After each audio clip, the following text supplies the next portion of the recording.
د واده شوو کسانو د ملا دردونو ختمول. سلام دوستانو، خدای دې وکړي چې روغ جوړ او خوشحاله اوسئ. دوستانو، زموږ ټولې ویډیوګانې تاسو ته د جنسي اړخه پوره معلومات درکولو لپاره دي، نو له موږ سره اوسئ. دوستانو، په نننۍ ویډیو کې به زه تاسو ته په دې اړه معلومات درکوم چې زیاتره هغه کسان چې هغوی ودونه وکړي او د هغوی د ودونو یو څه ټایم تېر شي، یو میاشت، 2 میاشتې یا 3 میاشتې ټایم یې وشي، نو هغوی په ملا کې دردونه پیدا شي او د هغې د وجې دوی ډېر زیات په عذاب وي او دوی نشي کولی چې په ښه طریقې سره سیکس وکړي او په ښه طریقې سره ژوند تېر کړي. ځکه د دې وجه دا وي چې دوی ډېر زیات سیکس وکړي او په هغې وجه دوی ډېر زیات کمزوري شي او د کمزورۍ وجې د دوی ملا خوږېږي. نو د دې علاج به څنګه وي او د دې نه به څنګه ځان بچ کړو، نو دا راسره په دې ویډیو کې وګورئ.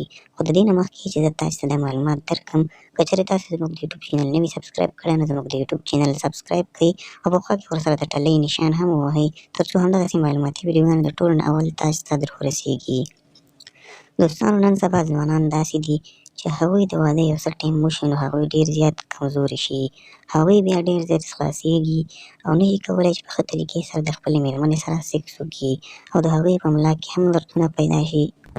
ورسره یې ذکر هم ډېر زیات کمزوری شي، یعنې ربړ شاته شي او هغسې کلکوالی بیا پکې نه وي او د هغې وجه دا وي چې د هغوی ډېر زیات سیکس وکړي او په ځوانۍ کې هم ډېر زیات غلط کارونه کړي وي، نو دوی ډېره زیاته انرژي ضایع کړي او زیاته انرژي اخیستلی نه شي.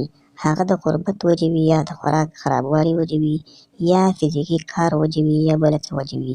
نو دوستانو، زه به تاسو ته په دې ویډیو کې داسې یو نسخه ښیم چې هغه تاسې ډېر په ارزانه او په کم ټایم کې تیارولی شئ او په هغې سره ستاسې څومره انرژي چې ضایع شوې ده هغه بېرته ترلاسه کولی شئ او ستاسې ملا دردونه، ورسره د ذکر غټوالی، ورسره د زر انزالۍ ستونزه، دا ټول به مو ورسره الله تعالی حل کړي. نو ډېر وخت ستاسو نه ضایع کوم او راځو نسخې طرف ته. نو په دې نسخه کې تاسو ته پکارېږي بادام او ورسره اصلي شات. نو دوستانو، تاسې به داسې وکړئ چې تاسې به بادام سپین کړئ، یعنې دا کوم کلک پوښ چې دی دا به ترې لرې کړئ او هغې نه دا کوم مغز چې دی هغه به ترې راوباسئ. هغه که تاسې میده کوئ او که نه یې میده کوئ هغه ستاسې خوښه ده، خو تاسې به هره ورځ 1 چمچه شات او 4 دانې د بادامو دانې دا به تاسې خورئ. نو په دې سره به ستاسې څومره ضایع شوې انرژي چې ده هغه به بېرته په ځایه شي، ستاسې ذکر به ورسره هم غټ شي، د ملا دردونه به مو هم ورسره ختم شي او ستاسو د زر انزالۍ ستونزه به هم الله تعالی ورسره ختمه کړي.